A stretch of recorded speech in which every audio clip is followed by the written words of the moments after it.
Hello and welcome back to my YouTube channel. It has been a while and I'm so glad to be back with you guys. So today's tutorial is the continuation of our mermaid skirt I cut previously with cut together tail. If you have not watched my previous video, please, I'll be leaving the link down below. Please go back and watch it so that you will learn and understand this part.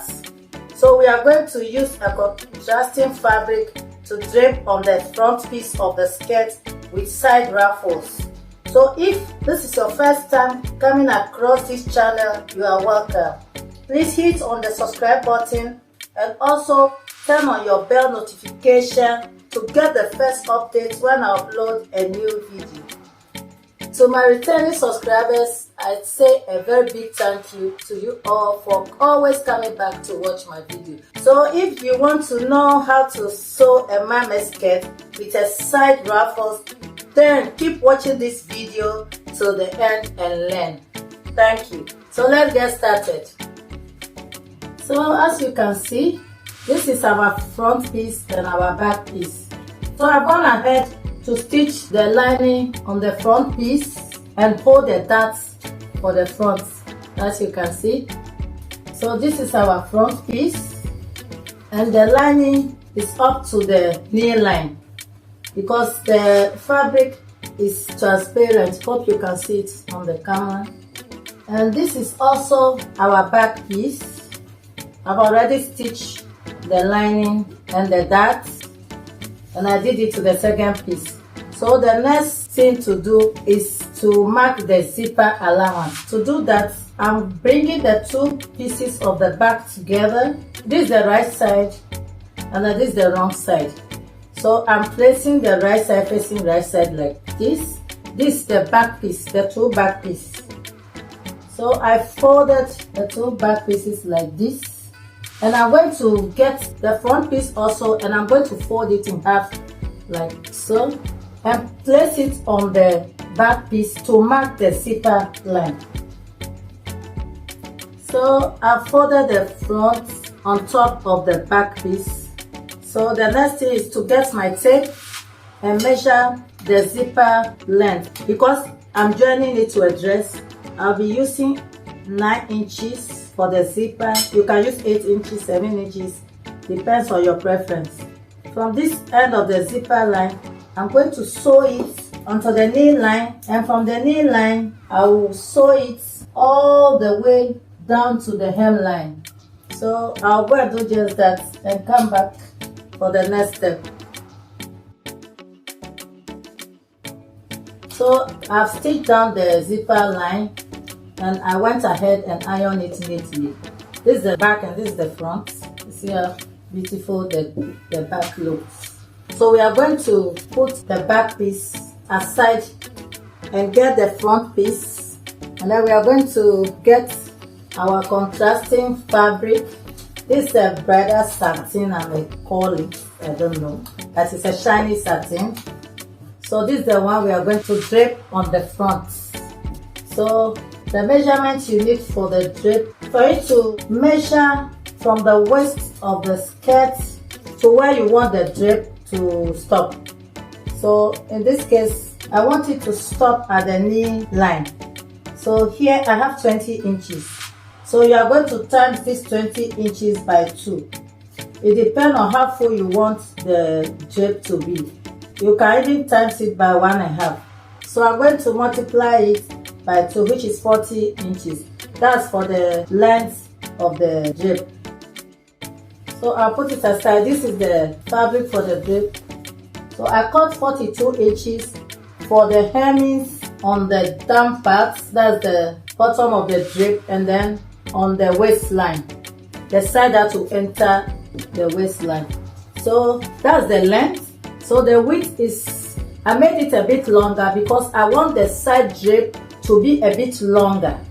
So after I finish, I'll see if it's okay or I'll reduce it a bit, but I want it longer on the side.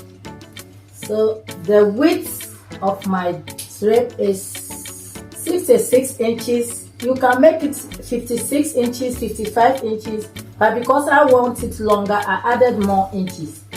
So the next thing you are going to do is to hem the 3 corners of the fabric, but the side that is going to be attached to the skirt front, you are going to leave it as it is. So the next thing I'm going to do now is to take it to my machine and then fold it like so. Fold all the edges, that's the up, the other side, and then the bottom of the drape. And I'm going to leave this side as it is, because this side is the pleat that is going to enter the skirt. So let me just go and do that and come back. So guys, I'm done stitching the edges. So, and I went ahead and cut the front piece and I laid it down on the table. So before pleating, we'll be coming down 1 inch below the waistline. Because I'm going to be joining it to a dress, we'll use 1/2 inch to join it to the dress and then 1/2 inch coming down for the pleats. So I measured 1 inch here. Then you start pleating. Before I start pleating, I like to fold in these edges that I stitched like so. You start pleating towards the up and then you pin it down on the side of the skirt. You fold about 2 inch inside and then you start folding towards the up. So it all depends on you how you want your pleats to be. Either you want it bigger pleats or smaller pleats, and also you can gather all this side and then fix it on the side of the skirt. Facing the pleat up is optional. You can face the pleat towards the down part, but I prefer facing the pleat up. You continue pleating till you end where you want your pleats to stop.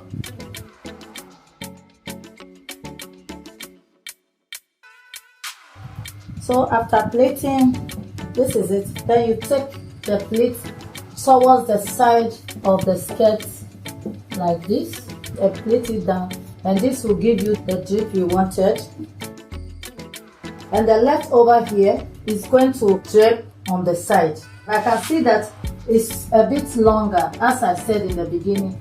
So I'll be cutting about 11 inches off, and then that makes it about 56 or so. So if you want to cut your own, you can cut it 56 standard, or if you want it longer, 60 inches. So the next thing to do is to gather all the pleats one side. You can take it towards the up, you can bring it down, and then I'll get the back piece and place it on it, and then place my measurements: the waist, the hip, the waist divided by 2, the hip divided by 2, and then the knee divided by 2. So I get my back piece now. You are going to place your back piece on it like this, and then you are going to take your measurements. So let me just do that and show to you. So after shaping it, this is how it looks. The shape is out nicely. This is the back. I place the back on top of the front, and then I'm going to take it to my machine and sew on the line and sew on the other side too. I forgot to tell you one thing. The measurement I used, the waist is 38 inches divided by 2 to shape it now, because I folded it in 2, and it's 19 inches. And then the hip is 43 inches divided by 2 is 21.5 inches. And then what I got on the hip, 21 inches, I minus 2.5 inches. You can minus 3 inches, depending on how you want the knee to fit. So when I minus 2.5 inches, I got 19 inches. So this is all the measurements I used. So I'm taking it to my machine, so shape it, and then come back and show you the next step. So after sewing the sides, this is how it looks. Isn't it beautiful? So next I'm going to fold all my drapes on the side like this, and then open the seam on this side and then stitch it on it. Let me pin it and show you how it looks. So this is our pleat. in front of the skirt, and I'll pin it down on the side as you can see. So I'm taking it to my machine. I'm going to stitch on it like so, exactly on the seam line on the side. So the leftover is the drape down, and I cut about 11 inches because I think it's too long, so I cut out 11 inches. I don't need this. And also I run a stitch at the zipper line because I'm going to join to a dress. After joining to the dress, I will fix a zip at the back to come down to the zip line here. So this is how our it looks like, and this is how our skirt looks like. So let me stitch it and come and show you the finishing look. After holding the drape on the side, this is how it looks like. So you can see it looks beautiful and drapes on the side nicely. See how it drapes on the side, looking so beautiful. So this is the front look of our mermaid skirt, and the back have a tail which you can see is longer than the front, and it's looking very beautiful. So you can go ahead and fix a band. If you are making a skirt, you can fix a band, but in this case I'm going to join it to a dress, so I'm going to leave it like this for now. So guys, we have come to the end of this tutorial. If you find it helpful, please don't forget to give it a giant thumbs up, share, comment and subscribe. If you have any question for me, something you don't understand, or you want me to make something, please just type it on the comment section. I'm ever available to answer your questions. So thank you for watching. See you in my next video. Bye.